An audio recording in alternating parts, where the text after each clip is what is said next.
good evening mga guys, no. So reaction video lang muna ako sa ngayon. About speaking John Rick Casimero at saka Jonas Sultan, no.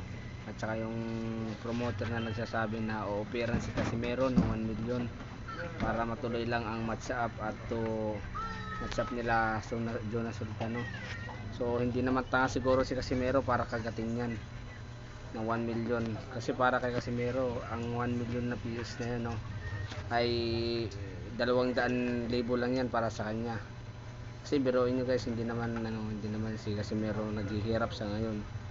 Kasi biruin mo lang ang 200 square meter sa kanya lahat yan, tapos mga sasakyan pa, ilan piraso ang nabili niya, no, ni Casimero. Si Jonas Sultan ba may naipundar na bang gamit sa pagbabaksin niya? Sa karera niya na pumasok sa pagbabaksin guys, wala pa siya kahit isang sasakyan siguro nabili, no.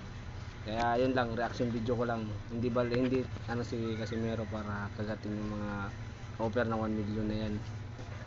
Siguro pwede pa siguro 1 million sa mga pausbong pa lang, hanggang sa simula pa lang sa IBF, interim bantam, junior lightweight, yan pwede pa yan.